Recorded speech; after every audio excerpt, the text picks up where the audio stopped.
Hey everyone, welcome back for another week of Monday Money Talks Live. So I haven't had this happen yet, but something must have come up with guest today because she's not here. So I'm going to wing it and we're going to just talk for a few minutes about money making tips. It won't be our typical show because we have no one to interview today, but hey, that's all right. We are going to shift what we're doing. So what I'm going to talk about instead is money-making tips for building your business from your money mindset and how you align yourself for success by getting really crystal clear on what it is that you enjoy doing. So I just got off a really fun conversation with a cool guy, Tom Drews. And he has a business called, just all of a sudden he told me so many cool resources, makingminutes.com.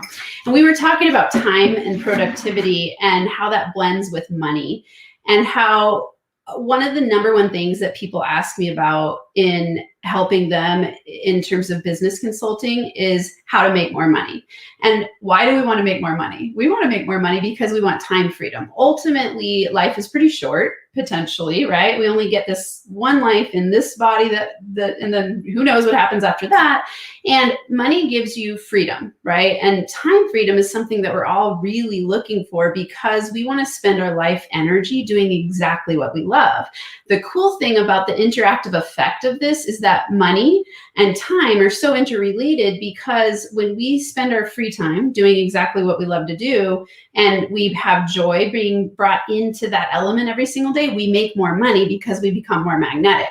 So something I ask myself every morning when I get up is, what will bring me joy today? So I want you to ask yourself that. What will bring me joy today? And I want you to do a little bit of that every day.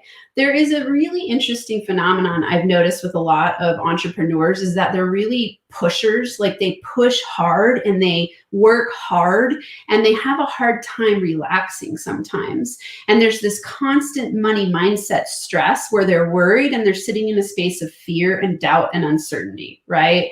And so instead of attracting things their way with ease and flow and joy and creating time in their life, they actually feel stressed and overwhelmed and burnt out most of the time. And I don't know if this resonates with you, but I hear this all the time from entrepreneurs, and I know it because I used to live it. So I've created a money blocks profile. So if you go to moneyblocksprofile.com, you'll find that I have discovered 3 types of money blocks that are very generalizable and universal.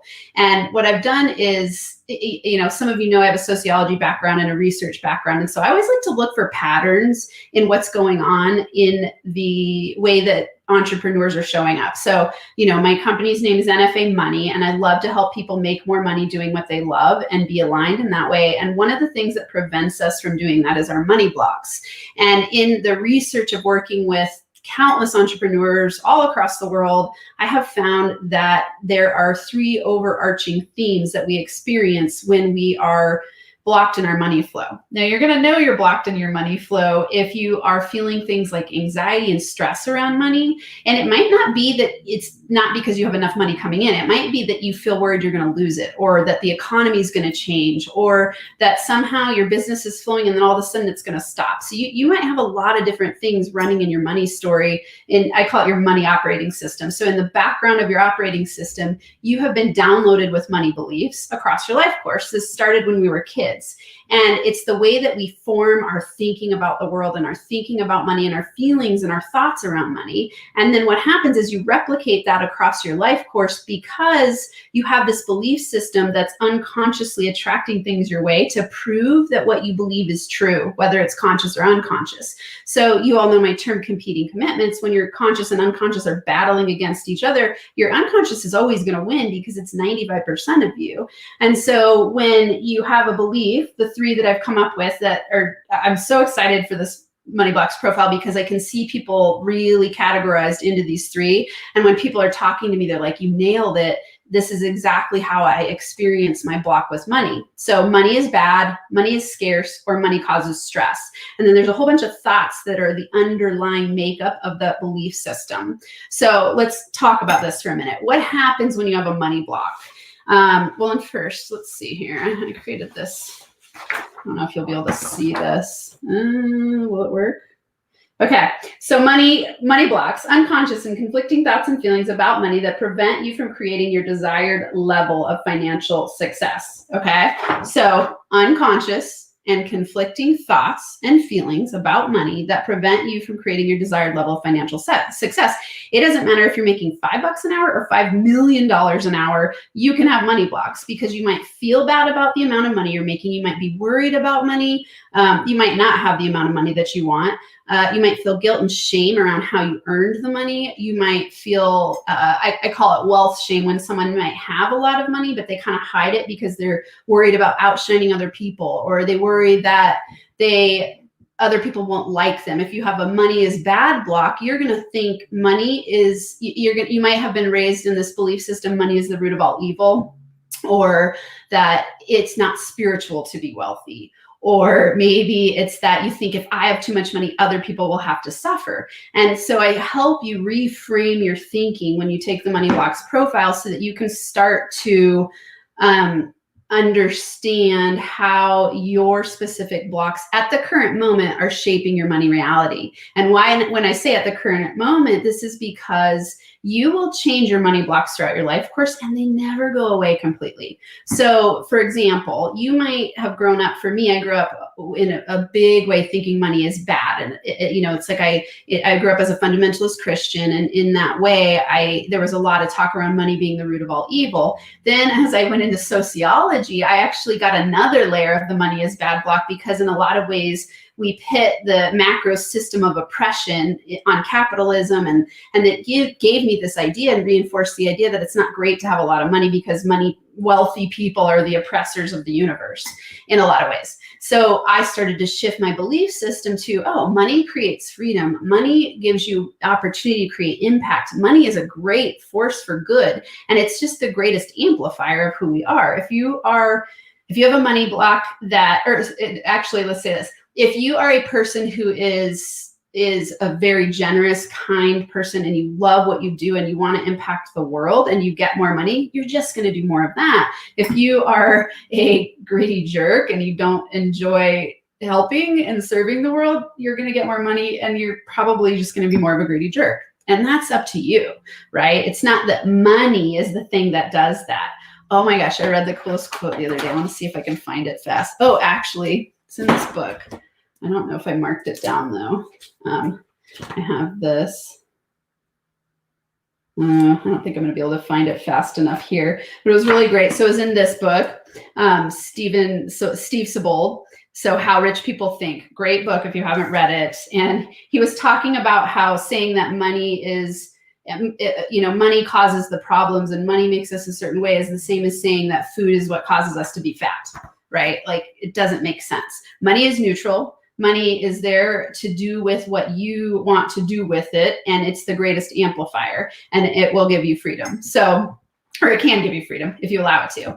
So, I think that money is bad piece. It gets reframed to money is good. How can you see money as good? Where can you look for evidence that money is good? Now, money is scarce is this idea that there's never, ever enough. And you can have this money block, whether you're rich or poor, again, like I was saying, and it could be that you are just constantly worried about money. And if you have this money block, you're going to tend to be the type of person who kind of hoards it and is calculating it all the time.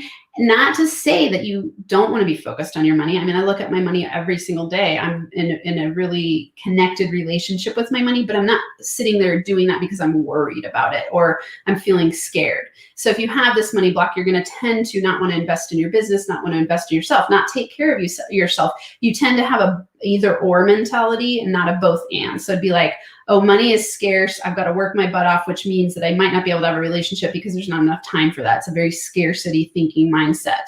So you want to shift that. And I give you tips in the money blocks profile.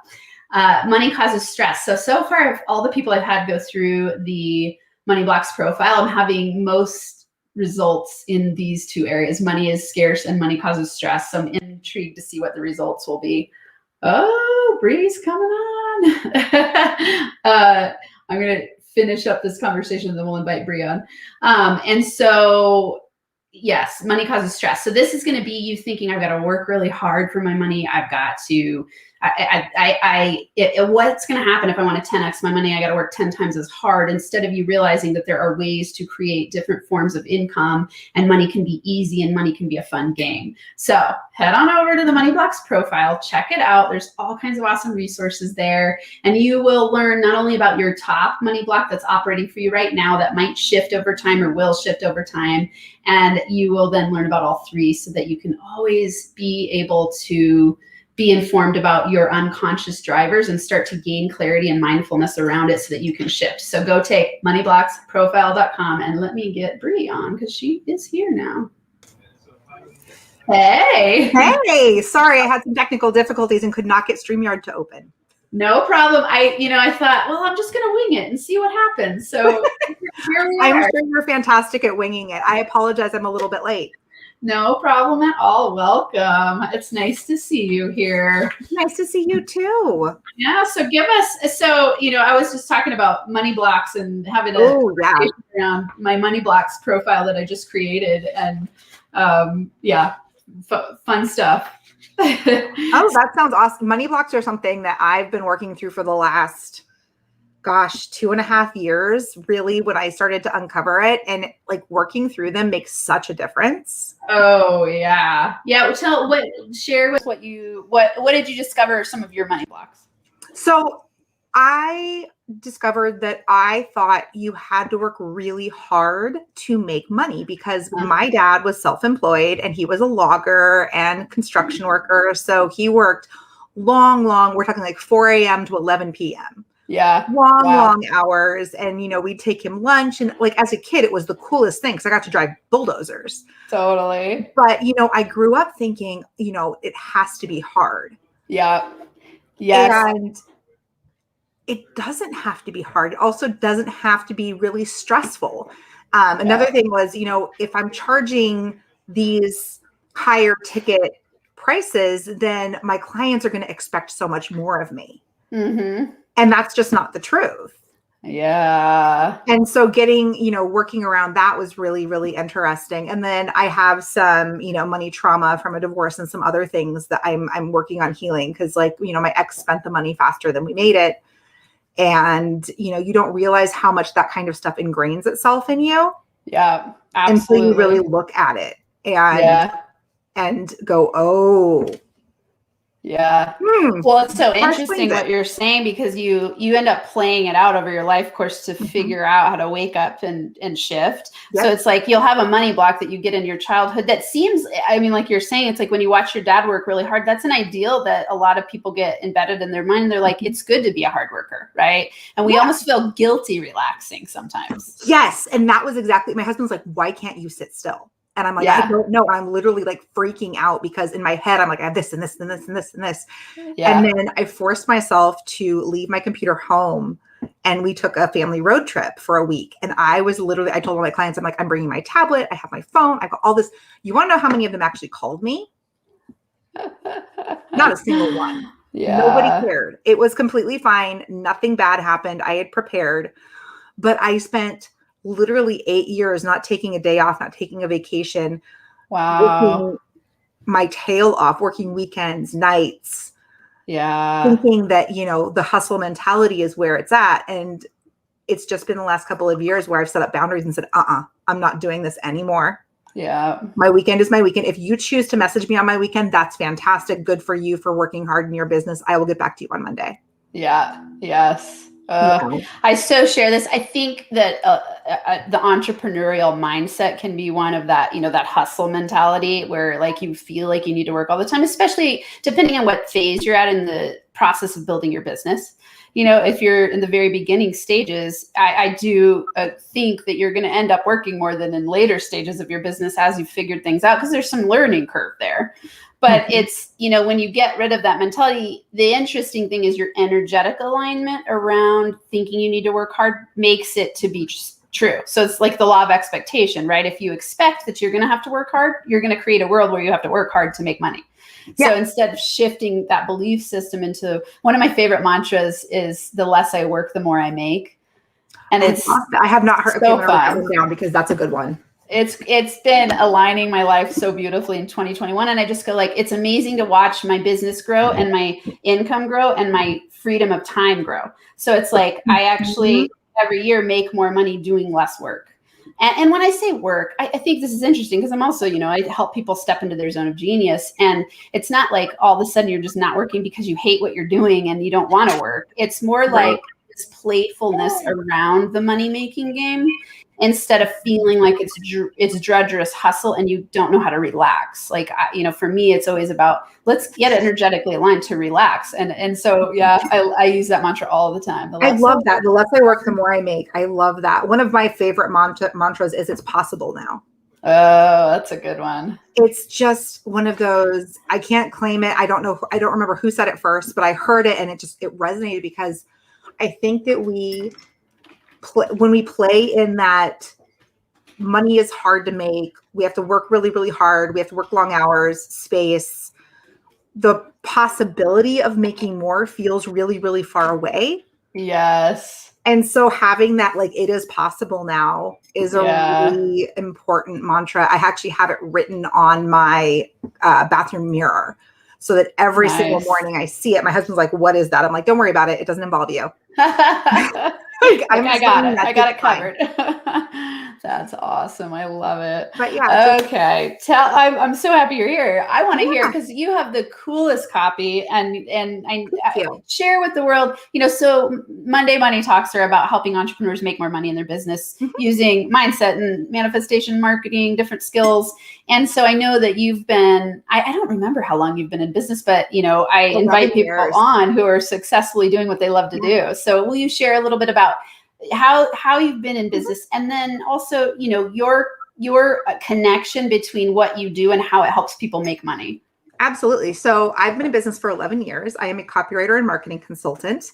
And it's just the last couple of years that I've really started to embrace the fact that I help you make not just money, but a ton of money through conversion copy and marketing expertise. And so the way I help my clients make money is through the words that they put out in their emails, on their social posts, in their video, in their webinars.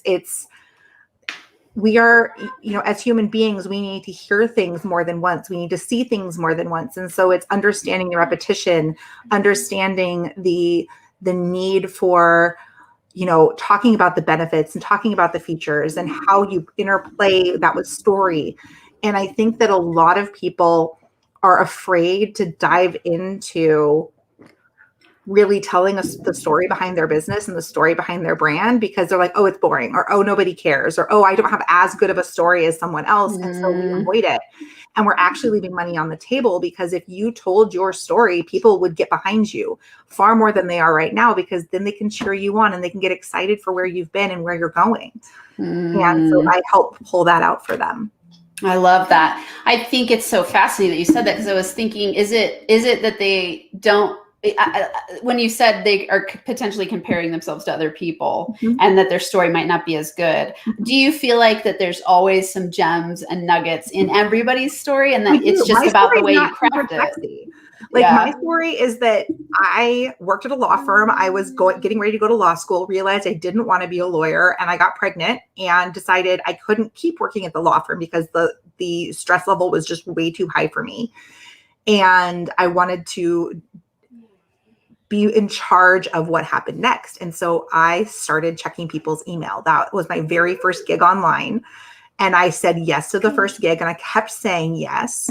And I kept learning new skills and I got sent to some really great programs and structures and conferences and really built up the repertoire of what I know how to do and what I understand to be the person that I am today. Now, is that as sexy as me getting in a car accident or going bankrupt? Or not really, but it's my story and I'm going to embrace it. And I'm going to be proud of it.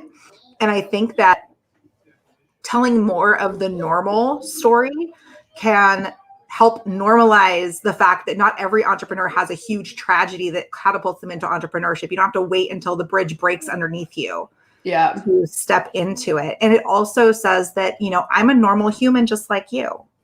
this is a choice I made, and you can make the same choice, and your path will be different than mine, but it's going to be just as awesome. Yeah, I really appreciate that, because I think that I've told people before that when they ask, like, what's something that every single person experiences across the board? And I'm like, and really quickly, I was like, negative self-comparison. So it's like this idea that other people are doing it better or different, and I'm not as good. And I love that talk about normalizing the story, normalizing that it's okay to have your story, whatever that story is. And something I think that you are very gifted at is crafting that story, whatever the story is. I get excited about telling people's story because I get to know you. And I had one of my clients, she's like, oh my God, what would I do without my business bestie? And it just made my heart happy, because like her story is really impactful and very, very interesting. And I get to tell that. And I wouldn't have known that if I didn't get to write her about page and learn more about her as a human. Yeah. And and I think it creates a real bond. And if I'm creating that kind of a bond as her copywriter, what kind of a bond is she creating with the humans that are reading the copy? Mm-hmm. Yeah. Well, and in that copy, I've been amazed. You and I had this conversation when we were hanging out on Zoom a while back. And it was like, I have been so intrigued by how much there is to learn about copy and how you can be really good at it or need help with it. And it doesn't just come naturally for most people. It's like, it's a skill that you craft and fine tune. And, so I would love to hear, what do you think the biggest pitfalls people experience when they're coming up with crafting their story and creating their copy? They forget who the copy's actually for. That is the biggest pitfall, is it's not for you. Yeah. And I think it's so much easier to write in first person and tell a story. But like, have you ever been to a barbecue and your aunt who talks constantly is just like sitting there yammering at you, and she's just like all the things in her life, and your eyes glaze over and like roll into the back of your head and you're like, somebody help me. You don't want to be that person, right? You want to be the one who everybody comes to, because you want to be Jackie O. You want to be the person who makes people feel like they're the most important person in the room. I will never forget the story of, I don't even remember who it was, but they said that, they were just a normal human being, and they met Jacqueline Kennedy, and she was very quiet, asked them all kinds of questions about themselves, was genuinely interested, and wasn't jumping the conversation. She was just genuinely interested. And then my mom and I, when I was about 6, physically ran into her and knocked her on her rear end, sadly. Oh, is that me? I think it's you, yeah. I think. It's lovely meditation type of music. I don't know where that's coming from. I don't either. What the heck? Fascinating. I don't have anything open. I don't either. Let's see. I'm going to close out. Closing all of these things in case. I love lives in this way. Well, this is fun. I hope everybody, sit down and meditate for a second. Just meditate for a few seconds. Let me see. Is it me? I don't see anything that's playing. I'm going to close everything on my phone just in case. Is it on my phone? Nope.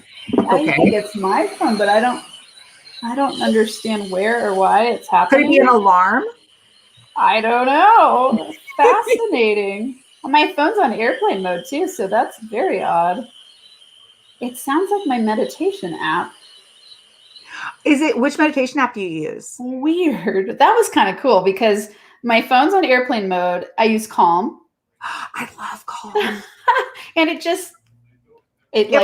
guys need to chill out. It needed to talk. Good for it. Well, that was fascinating. But yeah, so sorry about that. No, it's okay. My mom and I were in New York City, and we physically ran into Jackie Onassis and knocked her flat on her tuchus. And she got up and she turned to me and she's like, "Ma'am, you will listen to your daughter." And then she had a 10-minute conversation with my mom.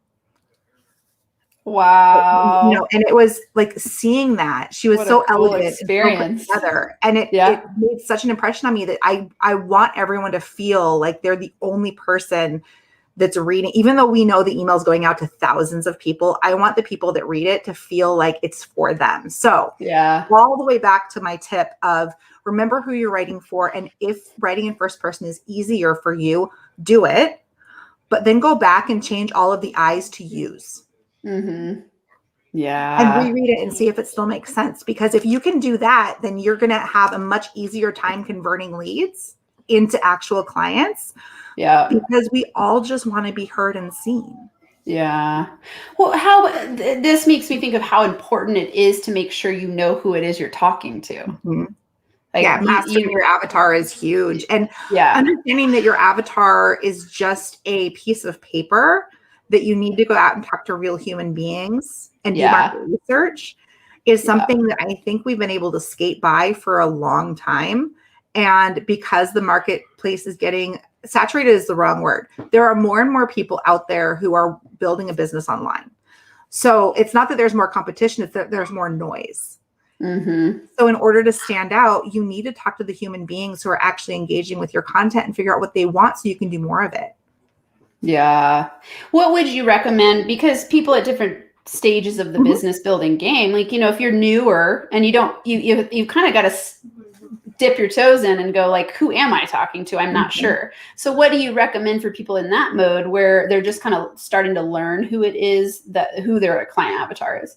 I would say one of the fastest ways to do market research is to get on LinkedIn, make some connections, and invite people to hop on a call, or to go into a Facebook group and literally say, I am doing market research. This is the type of person that I am looking for. If this is you, please shoot me a DM or comment down below so that we can have a chat. Because most of the time, all it takes is, listen, I am a ex-coach, or I'm a consultant, or I'm a this, and I will happily give you an audit or a free coaching session or something small in exchange for 10 to 15 minutes of your time. And then you can talk to them and ask them questions. And my favorite phrase to use when I'm on a market research call is tell me more. In fact, I use that on every call.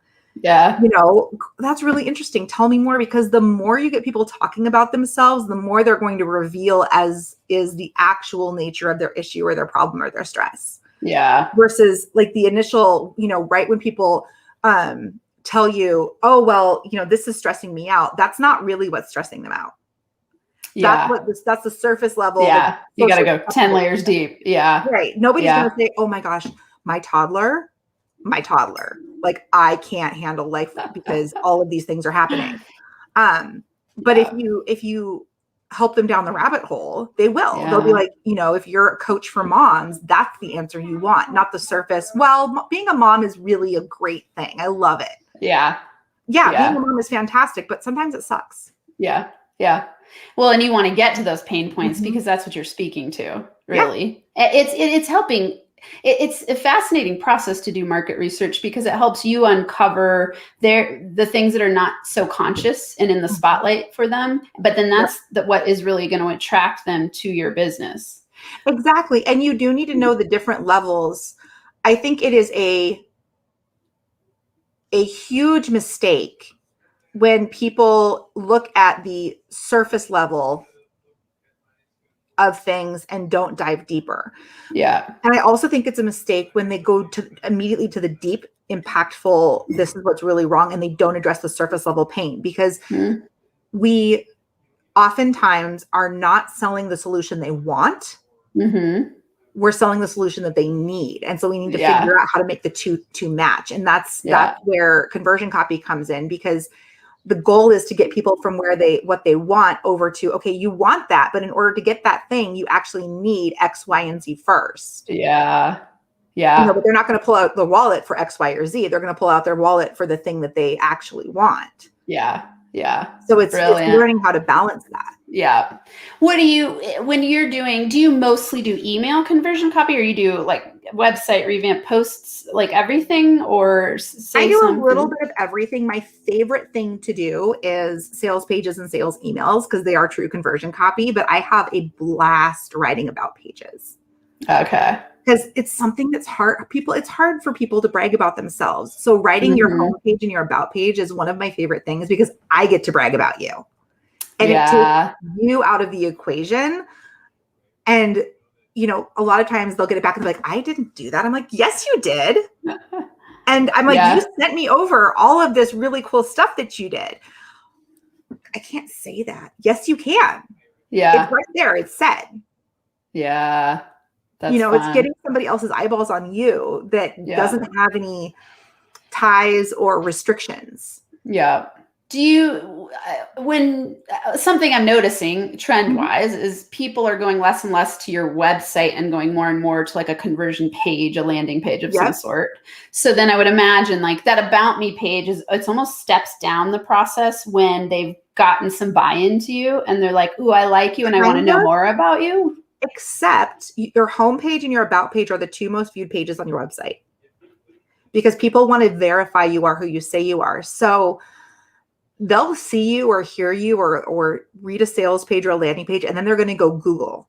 And the first two pages that usually come up are your About and your homepage. So those are the pages they're going to click on. So you want to make sure the copy there is nice and tight, that it reiterates whatever's on your landing page, that it assuages any fears.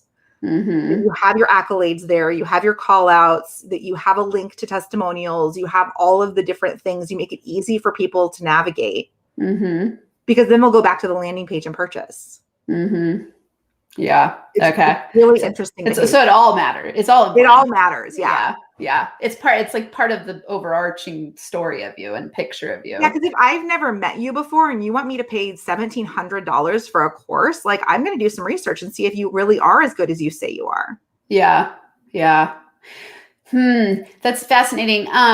Do you, in your email campaigns, when you do like drips, nurture sequences to connect with people, what do you recommend would you always recommend third person? And is it like, what's your ratio of, let's say calls to actions? Actually. Oh, say more. Okay. So like the you, our, we, make it a collaborative feel so that people feel like they're part of the story and not left behind. And then calls to action, you should have one call to action per email. It can be in multiple places in the email. If it's a sales email, you actually want to have a CTA above the fold, which is above before you have to scroll anywhere. You want a CTA somewhere in the middle, and you want a CTA or two down at the bottom, and definitely in the PS if you have one. In your nurture sequences, you always want a call to action. It doesn't have to be click this button, buy this thing. It can be as simple as hit reply, watch this video, go comment on this post, drop me a meme. Those little asks are what train people to do the big ask, the buy. Okay. And when you write in second person instead of third person, instead of feeling like they're getting lectured or like they're like a little removed from the story, you're using language that's it's like reading a book through someone else's eyes instead of reading a book that tells you about all the characters by name. Oh, that's fascinating. It makes sense. It's including people in your story in a collective story. So it's again that creating almost of the ethos of the brand and the tribe and the family that you're creating in your community. Yeah. Who would you say in terms of conversion? What's the average amount, the number of contacts, let's say, or touch points that people have in their? Does it vary by business from your perspective, or is there a formula that makes sense? It really varies by business. I mean, your numbers are going to be unique to you. Industry averages are literally just that, an average. And I don't rely on averages. I want to see like what your people are already doing. Typically, it takes anywhere from 7 to 11 times of hearing something for it to click. So if you're writing a sales sequence or doing any kind of video, you want to say the same thing over and over and over and over again. But it also takes, to build trust, it actually takes up to 30 times, like seeing you repeatedly. So that's why you see people who send emails more than once a week. That's why you see people who are going live all the time, as they're trying to reduce the number of touch points that are needed. Yeah. What would you say in terms of how many times per week people should be emailing their list? I think whatever you choose, make sure it's consistent. If you email once a month, do that like clockwork. If you email every other week, do that like clockwork. If you email once a week, make sure that it goes out at the same time on the same day so it's predictable. I email twice a week. On Tuesdays, I send out my new YouTube video. On Thursdays, I send out a email that I write depending on my mood. And that works out really well for my audience. But I built up to that. I was doing just one email a week on Wednesdays, and then I split it because I started my YouTube channel. And so I've kept up that Tuesday, Thursday, and it's working out really nicely.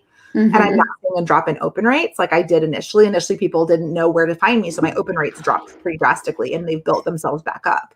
Yeah. I would say you want to shoot for 20 to 30% open rate and around a 10% click-through rate. But that's, again, those are high numbers. Their average is 10% and 1%. Wow. Really? Mm. Wow. Yeah. So for you, so you expect from your copy average 30%, a much higher standard. It doesn't always happen. It really depends on, if you haven't emailed your list in a year and you want to start with a sales sequence, it's not going to work out the way you want it to. Yeah. Even I can't fix that. Yeah. You have to go back and do the legwork of reopening the conversation and sending out more content and inviting people to do things and start literally from scratch. Yeah. What would you say? I mean, I know that your expertise is in conversion through copy. What would you say for building a list? Because I'm sure that's something that you're very good at as well. Yeah, the first thing you want to do is you want to have something to give, because if people are giving you their email address, it's a currency exchange, right? You need to give them something in exchange. Mm-hmm. So make sure that whatever you give is more valuable than free. Mm-hmm. It should be something people would pay for. It should, don't send me a snapped picture of your notes. Mm-hmm. That's just, no, don't do that. Mm-hmm. Add value to the point where people are like, oh my gosh, if this is free, what is behind what she wants me to pay for? Mm-hmm. Because that's what's going to actually make the biggest difference in your business is people going, wow, I get all of this for free. What happens if I pay her? Yeah. Yeah. So constant value add. Mm-hmm. I mean, it makes sense, especially because there's so much out there right now that you can be exchanging your email for, and people are unwilling to give it if it's just an everyday thing they can get anywhere for free. I think about it, I'm like, do I really want this? So would you say in that the headline or the hook, it's like that hook piece is so important. Mm-hmm. Is there a formula for writing a good hook? There really isn't, but you can. So a couple things. Negative emotions are really powerful. So you can say what not to do, or don't do this, or 10 mistakes you shouldn't make. Those types of headlines tend to do really, really well. Numbers do really well. People like having a numerical placeholder. So you could say 4 things, 5 ways, 3 tips, that kind of a thing. And then using the person's name and subject line is another really great way to get opens, but you want to be careful. Don't be scammy. Don't use the RE as if they've already responded to your email. That's shady. Don't do that. Mm-hmm. But you could say like, Amanda, ... You're going to open that. You're going to be like, what? Yeah. Or, hey, Amanda, I have a question for you. You're going to open that. Yeah. Or Amanda, have you seen this? Yeah. Those, but you have to be careful to balance using the person's name with using other subject line titles. I'm actually working on a list of subject lines as an opt-in. So that'll be coming out soon because it is something people struggle with. And I want to absolutely. Well, and it's such a game changer when you figure it out. At least from what I've experienced, I'm like, and there is nothing wrong. You can get good at this. Right. And there is absolutely nothing wrong with taking a subject line that did really, really well and using it again. Just don't use it again the next day. Use it again a month later or 2 months later. Yeah. Pay attention to what's getting opened and what's getting clicked and do more of that. Yeah. Well, what I hear you saying is really important as well as tracking and paying attention to the tracking of it. Yeah. You should be tracking your statistics. You should know at a glance what your open rate, what your click-through rate, what your conversion rate is. Yeah. And if you don't, then you need to figure out how to read that. Yeah. Yeah. Will you, does your YouTube channel have like a custom URL? It doesn't, but you can go to breannagunn.com/YouTube. Okay. Because I was going to post it for people because I'm sure they're going to want to. Okay. So breannagunn.com. 39 people away from my unique link. Oh, nice. Well, everyone plug in and help her get there. Okay. So is it this? I'm going to show it and see. Is that right? That's right. Perfect. Okay, cool. So everyone go there. I mean, like, I will say this. I love marketing, and my people know that it's something that I am starting to craft and fine tune. And when we found, I don't remember exactly how we found each other on LinkedIn, but it was like, I read your copy and I'm like, boom, that is good. And I just thought when we had our conversation that you have so many good tips, and I'm certain that your copy converts. So I thought it was, I love that you get to come on and share with everyone. This has been really fun. Thank you. Yes. I love having these live conversations and just playing with, sharing with everyday people, entrepreneurs, obviously, or who's attracted my way of like, what is it that you can be thinking about to build momentum in your business, to make more money? And copy and marketing is, to me, like the lifeblood in a lot of ways. It's the lasting piece of your business. It's what people see over and over and over and over and over again. And if you don't give it the time of day, at some point you're going to have to. Yeah. You can skate by for so long, but at some point you're going to have to turn the lens on the marketing if you want to scale beyond where you already are. Totally. Well, and I always think of optimization of time and money and energy, so it's like, if you have good copy that converts, you're doing way less work than if you're just kind of struggling through it. And you can repurpose it over and over and over again. It's not like you're launching the same program back to back to back to back to back. At least I hope you're not. Yeah. Which means when you hit on really good copy that converts really, really well for a program, save it and replicate it, reuse it, edit it a little bit and send it out again. Yeah. Just wait 60 to 90 days in between. Yeah, totally. Will you share? I always like to ask everyone, what is your best money making strategy in your business? Like, if you're like, I got to make money now, what's a money making strategy that you've used? Get on LinkedIn, make new connections, and get people on the phone. Yeah. Okay. And would you suggest when they do that? How do you do that I know I have my methods. How do you do it in a non-salesy, non-creepy, I can think of a lot of words, because sometimes I get invited and I'm like, non-car salesman. Yeah. I'm like, dude, you didn't ask anything about whether I'm interested in getting on a call with you. That's how we met, right? Was through LinkedIn. And totally. It's literally saying like, my favorite way to do it is to be like, hey, I noticed that there's some similarities between our businesses. I'd love to hop on the phone and see what may come from this conversation. So I leave it open. Yeah. And I've been sending that same message that you got out for 18 months. Mm-hmm. I have only had one person get pissed about it. Yeah. Well, so here's a great thing. Everyone, I'm going to put back up. Oh, I might have erased your LinkedIn. Let me go back there and put that back up, because what I was going to say, for anyone watching in the future or at any point in time watching this, go in and connect with Brea and see what she says and what she does. Yeah, you'll get my message and you'll be able to. It works. So try it out and see what happens. Yeah, use it as a template. Edit it into your voice, because I say things a little bit differently than you do. There's a lot of copywriters out there who are like, use templates. I agree. However, a template is intended to be edited. It is not intended to be used verbatim, because that's not your language. Yeah. So make sure you edit it and go nuts. Yes. I think that's such wise advice, where I call it like my swipe file. I'm sure people have heard of this before, but it's like, go in and create a swipe file of good copy that got you interested and intrigued.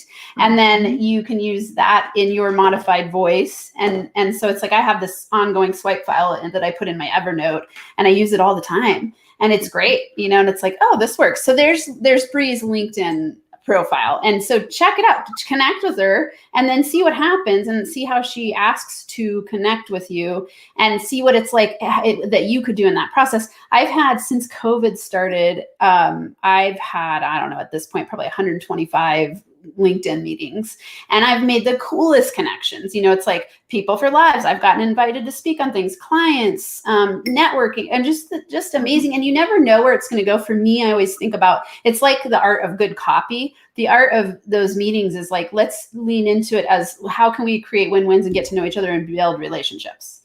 Like it's about relationship building and openness to just seeing I don't know what's in it for me. I don't know what it's in it for both of us, right? Like, and not thinking like, oh, it's only something in it for me. It's, you go like, I don't know, who knows? Like, I just had a great conversation right before this, and was like, we discovered all these cool things and mutual people we know. And we were just like, this is awesome. And it's just a fun connection. Yeah, totally. Like, I mean, we could have just like been ships in the night and not had a chat, but we took the opportunity to chat. Now, did I sign you as a client? No, but that wasn't the intent. Right. And I think intention makes a big difference. My intention is always to meet cool people. And if that means we're going to work together at some point, fantastic. Yep. But I don't know who you know. I don't know who you can introduce me to.